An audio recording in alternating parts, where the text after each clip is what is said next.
Are you working on your author career but struggling to get that first book published? Does the goal of being an author seem too lofty?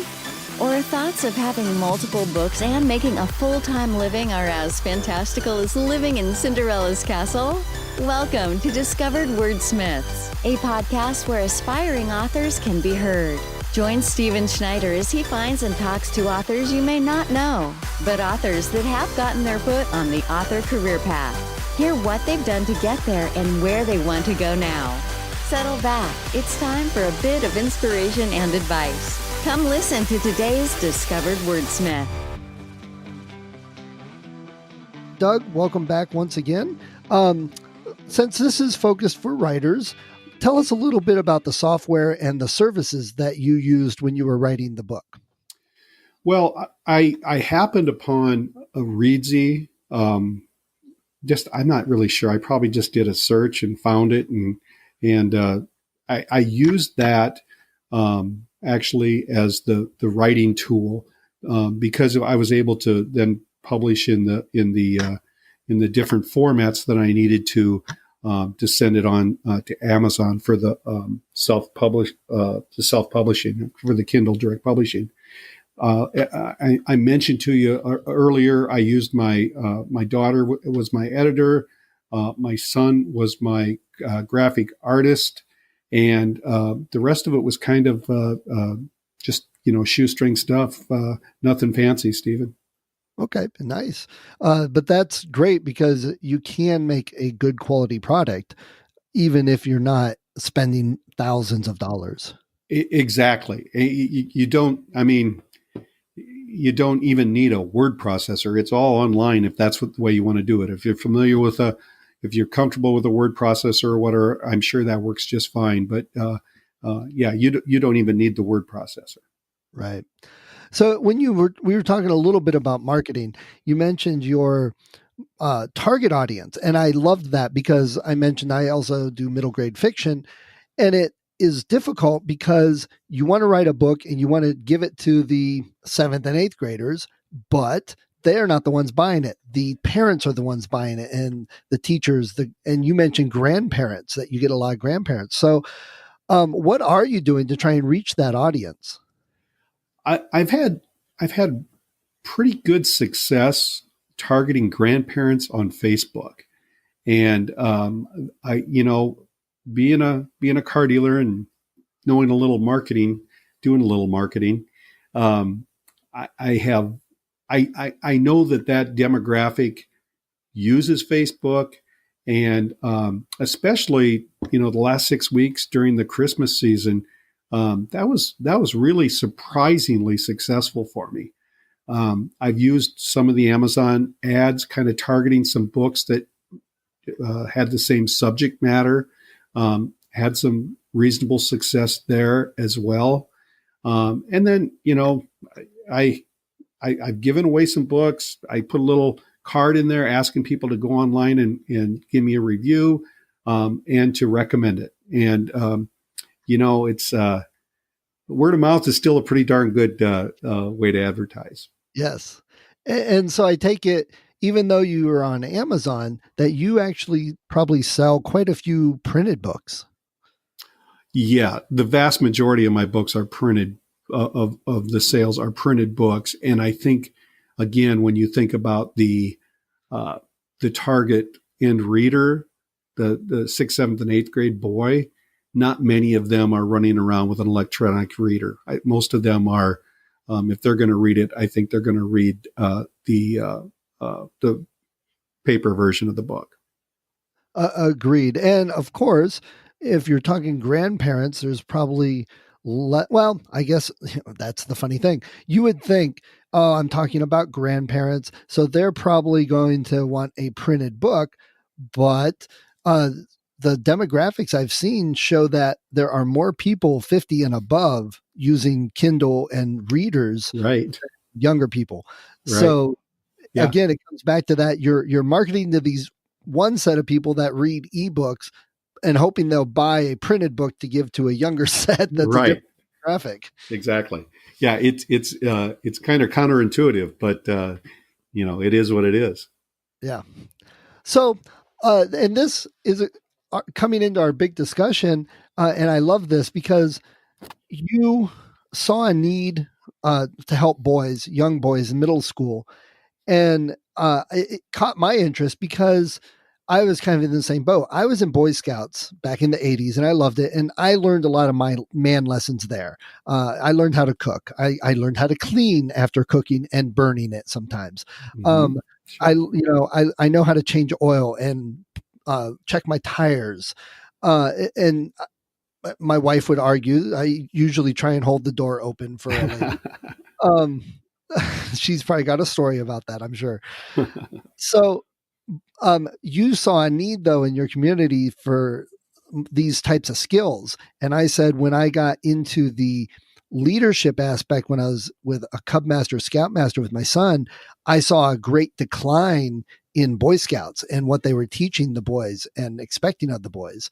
So what you saw a general need and you started this club. Just tell us a little bit about that whole thought at that time, what you were seeing, and your son was part of that group, what you wanted to teach all these boys.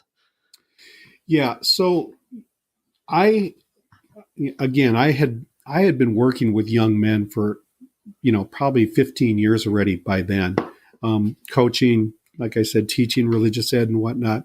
And one of the things that I saw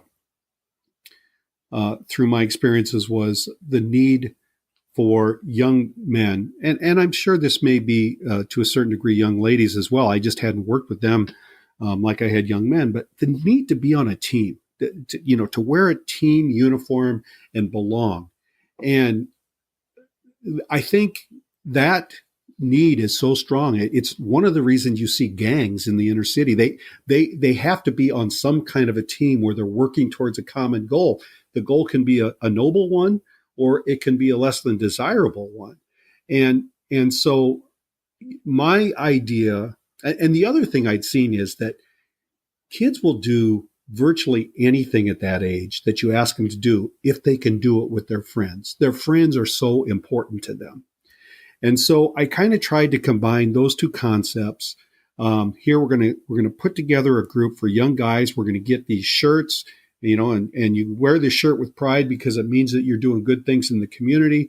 And then we're gonna go out and we're gonna raise some money for a good cause. And I had no specifics in mind as I started that, Stephen. And then once you get started down the path, it's almost like writing a book. Once you get started down the path, you see opportunities, you see needs. We saw things that the young guys could do that would be appreciated in the community and would cast them in a positive light, which is always good for adolescent boys, because I think for a lot of people, when they see a group of 4 or 5 or 6 young men together, they think, there goes trouble. I think we've been programmed to think that in our culture, which is unfortunate. But so we started down this path, and we had a wonderful experience the first year, and I want to just take a second and tell you about it because I think it really launched this organization. I did not really know what I was going to do with this group of boys, but I did know some people in state government. And in South Dakota, the state government is small enough that you can load up a group of kids and you can go up and watch the government in action. You can meet legislators. You can even meet the governor. You can meet other elected officials. And so I thought, let's do that. I got 25 kids this first year. Let's get a few parents. We're going to load up cars. We're going to take a day off from school. The school has been so supportive and helpful throughout the 20 years of this club. And so we went up there to Pierre, to the state capitol, and they were introduced to the legislature, and I happened to know the governor at the time. And so we got an appointment with the governor and they got their picture taken. And as we're sitting around the governor's office, he invited the boys into his office, took a picture. He said, "Oh, tell me about the Explorers." And one of the kids pipes up and says, "Well, we help people."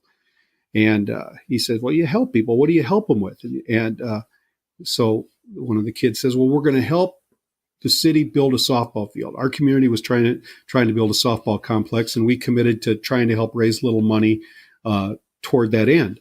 And so the governor loved that. He said, "You're going to help your community build a softball field. That's wonderful. tell me what you're going to do, or how much you're going to give them. We hadn't even talked about it. I thought if we could give $1,000 to the cause, that would be a pretty good contribution. And one of the kids says, $5,000. We're going to give $5,000. And I'm like, what? And the governor and I knew each other, and he looked at me and kind of, he just ate that up, kind of, winked at me. He said, well, I'll tell you what, guys, that's wonderful. If you guys raise $5,000 for your community, I'm going to match it.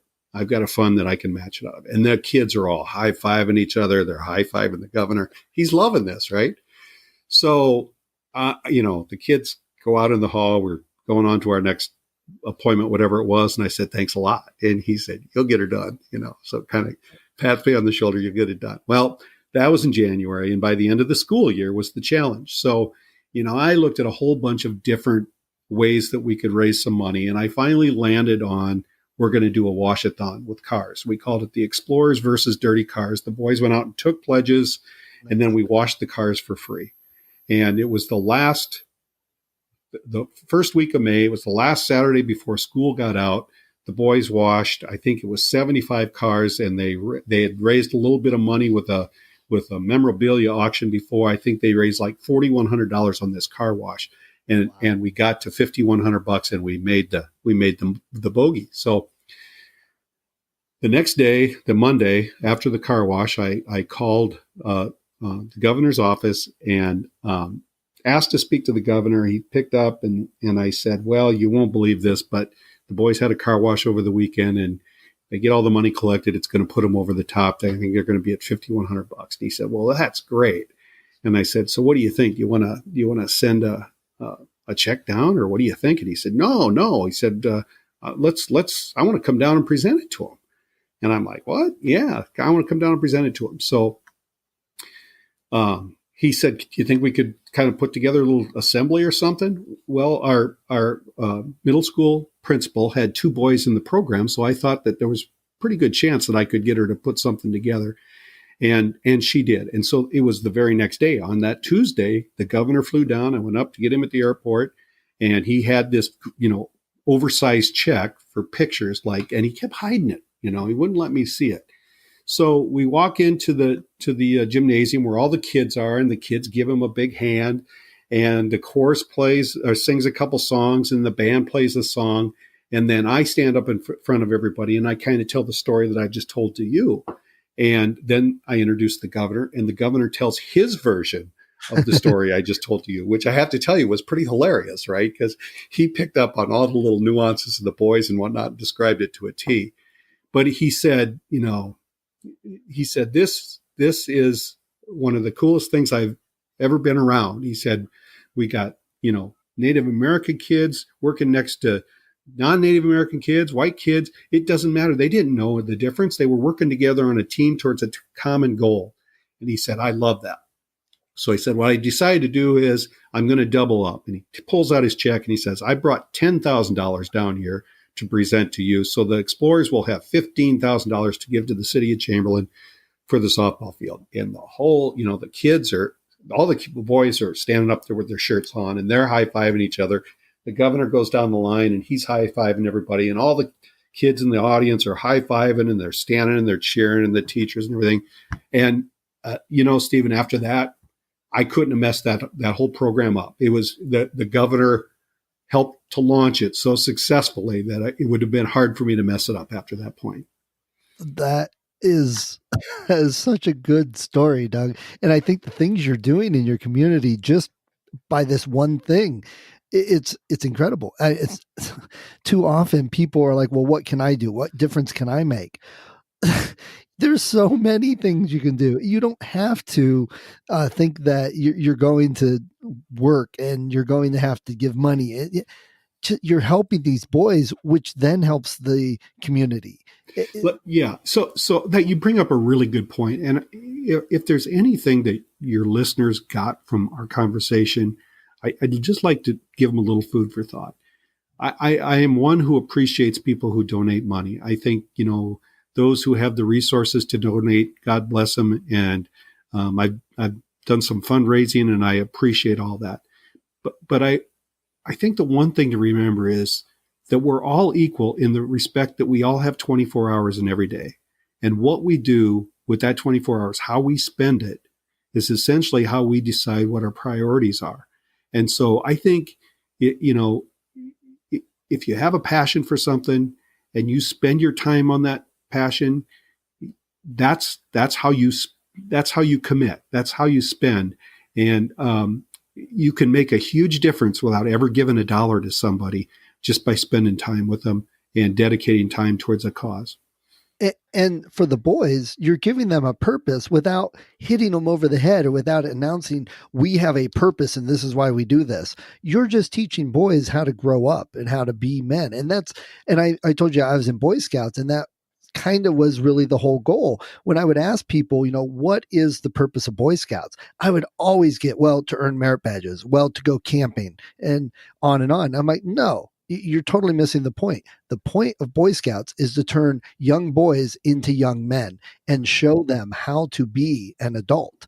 Right. And the way we do it is by teaching them different skills. When I was in Scouts, it was very much mostly outdoor skills, camping and leadership and helping others and all of that. And it's progressed a little bit. And some of those skills are making video games or, programming computers. But the whole point still is to teach them how to be men and adults and grow up. And the people that miss that point didn't understand what Scouts was. A lot of those parents, well, I just have my son in here so he can get Eagle and put that on his resume. They didn't care. They didn't care what it was about. We would have Memorial Day services, and I would tell the boys, okay, one of your things you have to get signed off is a flag raising ceremony.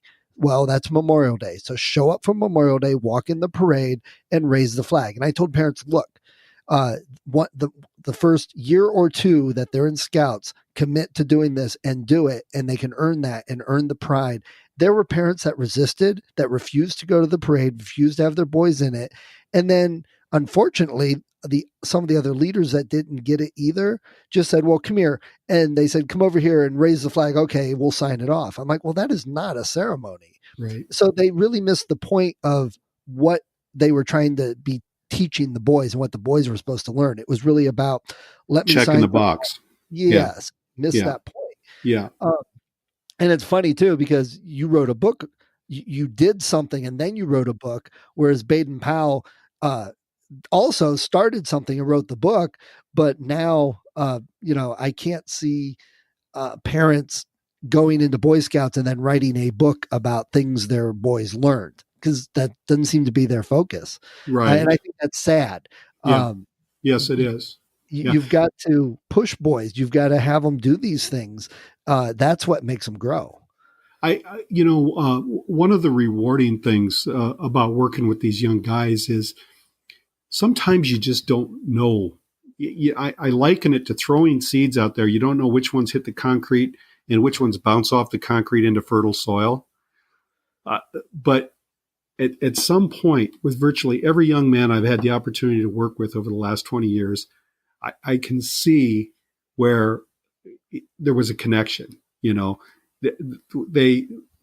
Whether they finally figured out that, not only am I, after school with my buddy helping rake leaves for this, this older couple that maybe wouldn't otherwise get their leaves raked.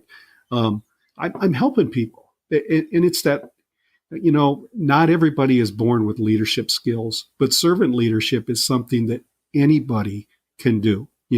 Do the right thing, help people, and others will follow.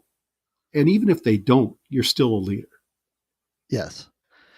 And the leadership is extremely important. And that's one of the things I liked about Boy Scouts was you were having the boys be leaders and do the things. The boys elected their own leaders, and that boy would lead their group, and they would be the ones to make sure all the camping equipment is ready and make sure every boy had warm, dry socks on and stuff like that.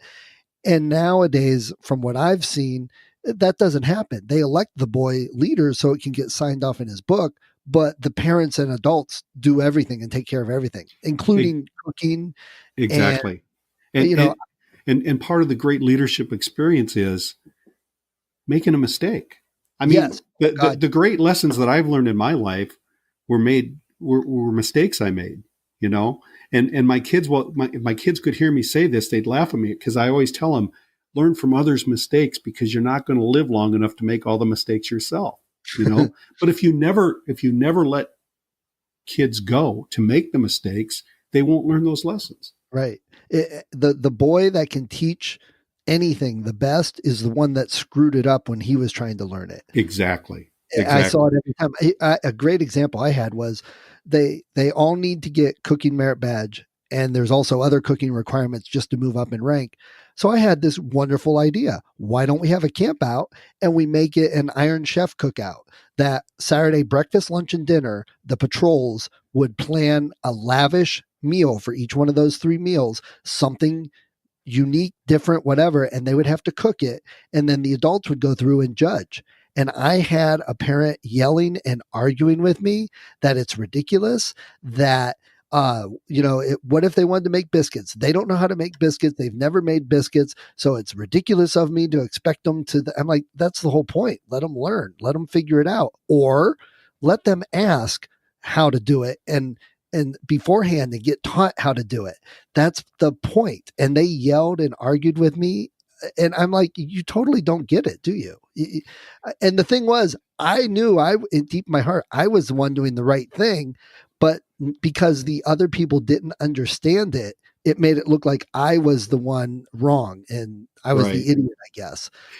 You know, it would be appropriate for me to tell you that how fortunate I have been through the 20 years of my Explorers program to have such support from parents and grandparents, and a kind of a hands-off approach, but when I need like drivers, we continue to go up to peer to the state government every year. At the end of the year, we go to Minneapolis or Kansas City or Denver to see a couple of Major League Baseball games, kind of as a reward. But I always get volunteers to drive and to help chaperone dances, all that kind of stuff. So I've been really fortunate in the respect that I haven't had parents meddle with the program. It's the boys' program. I don't like it to be called anything that is my possession. You know, it's Explorers. I'm the advisor. I help with an agenda. I help them do their thing. But I want it to be the boys' program for the reasons that you just suggested, because they learn. They learn from their mistakes. They learn from their successes.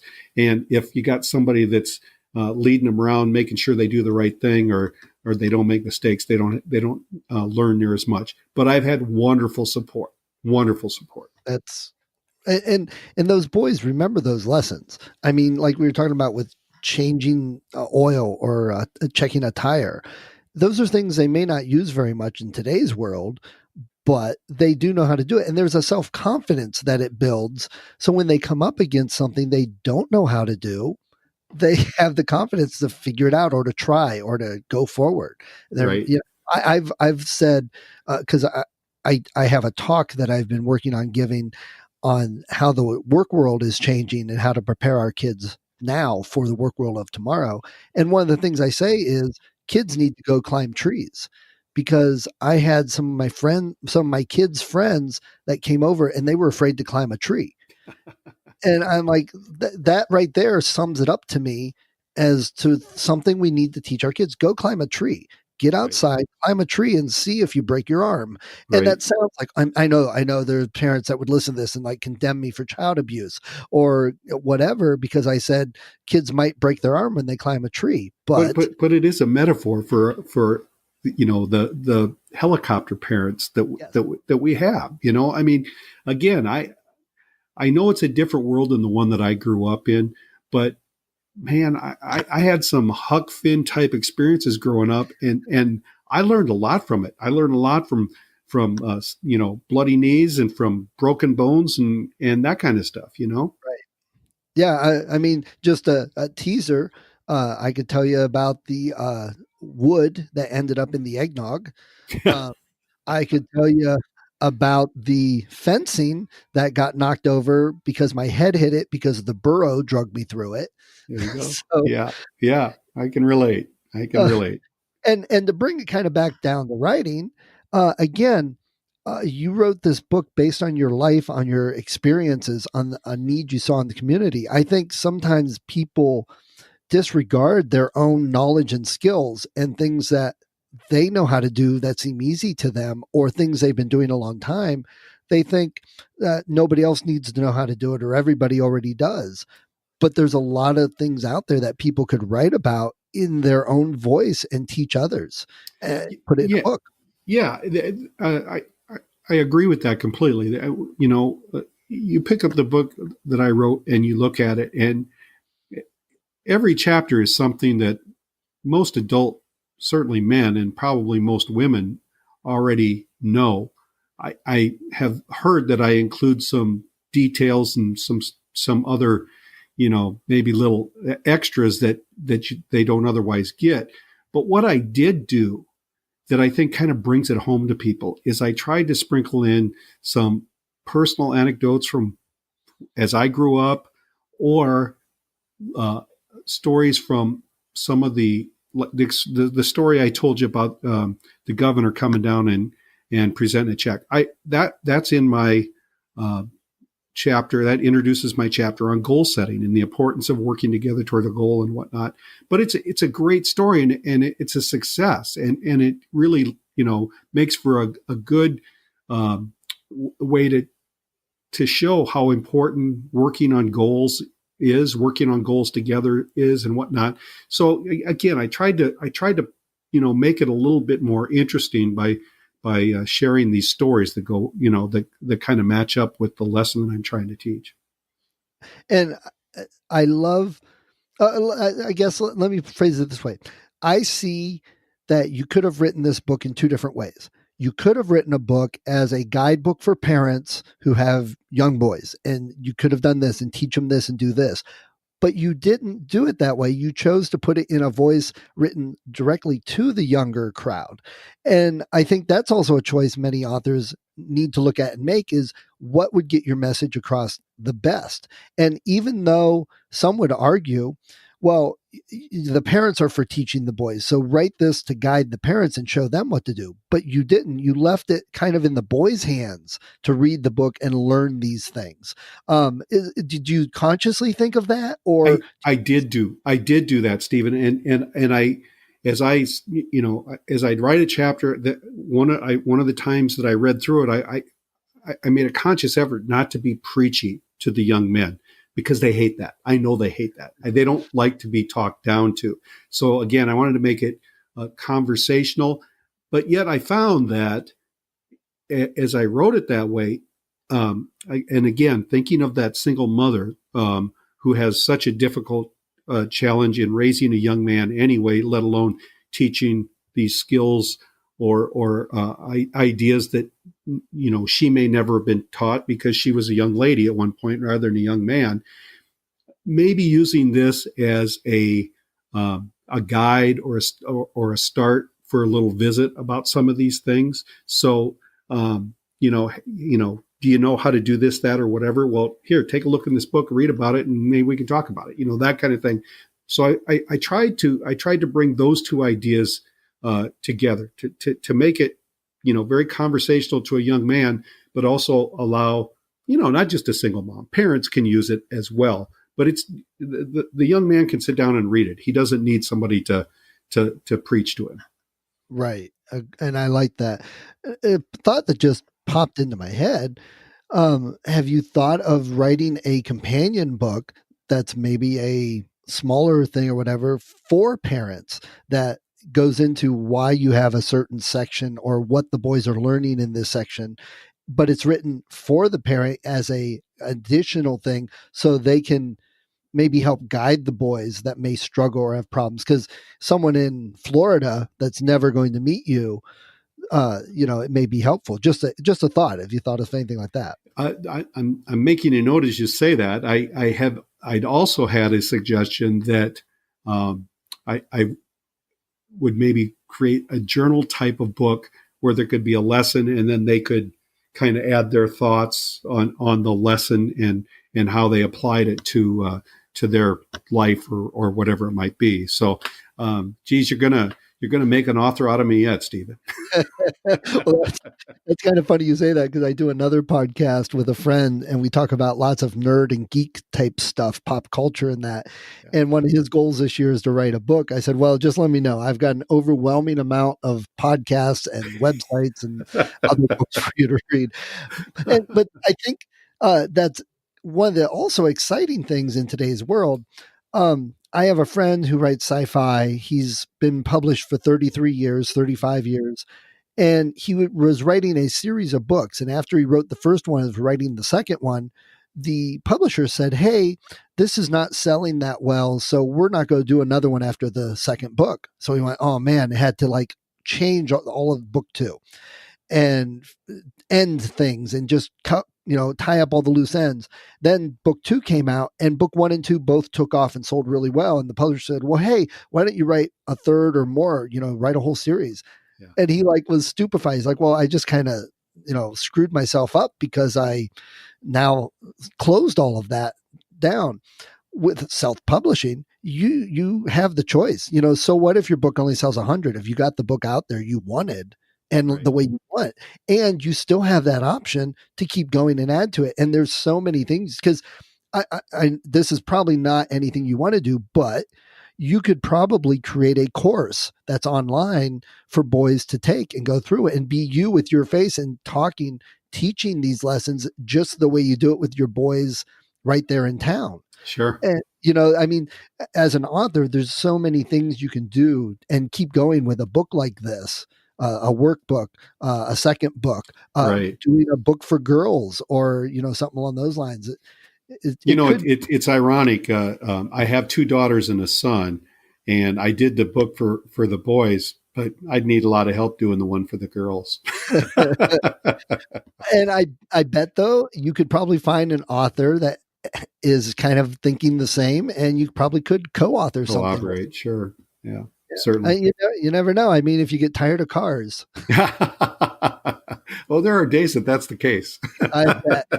Well, if I ever get out your way, I'm going to stop at your dealership, and we'll have to meet some of these boys and see some of these get-togethers you guys have for your group. I'd love to meet them and see how things go. Oh, I would love that. I have to tell you, this morning we had a meeting at 7:30, and our lesson this morning,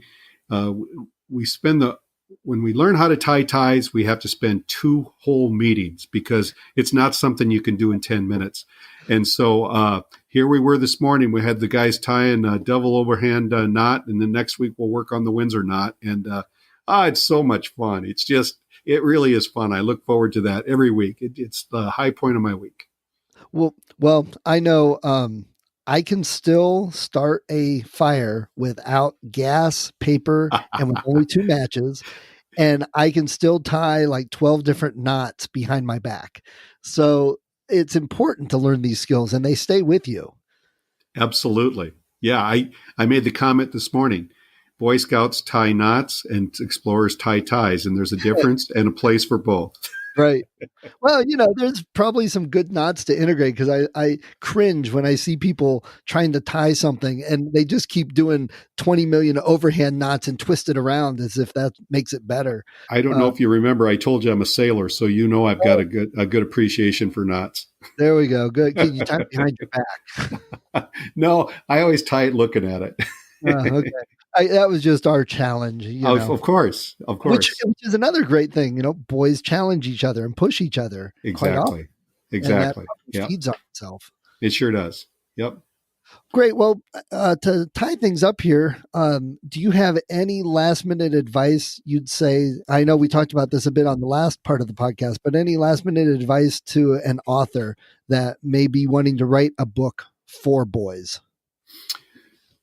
I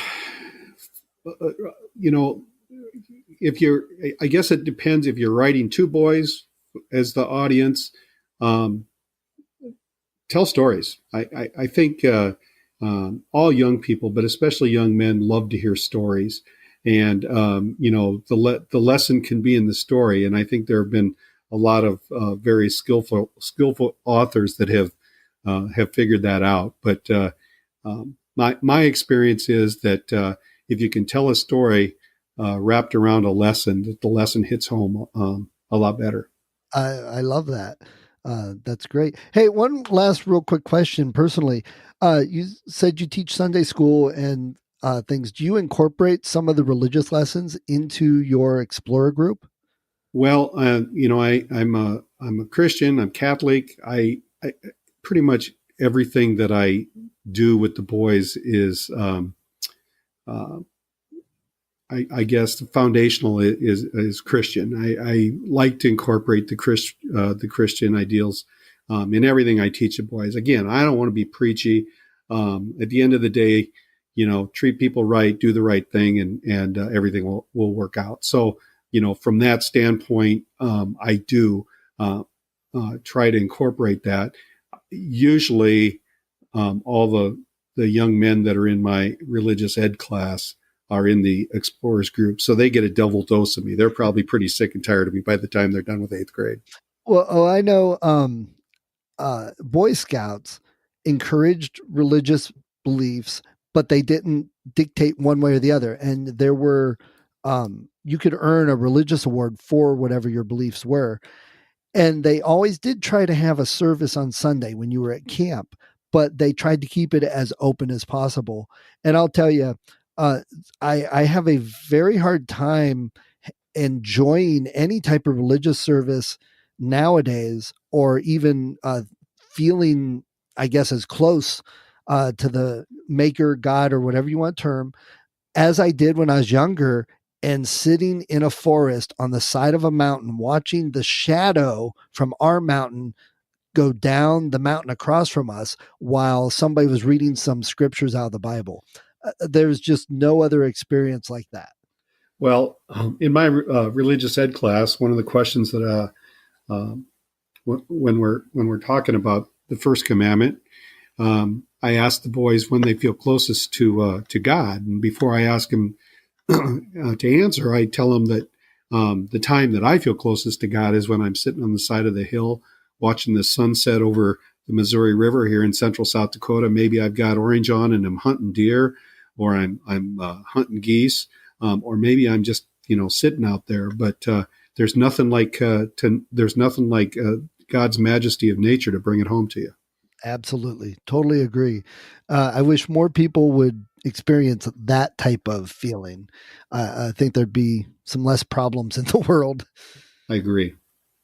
Well, Doug, I appreciate you taking so much time to talk to me today. It's been a great topic, and your book is great. I'm going to go check it out on Amazon as soon as we're done here.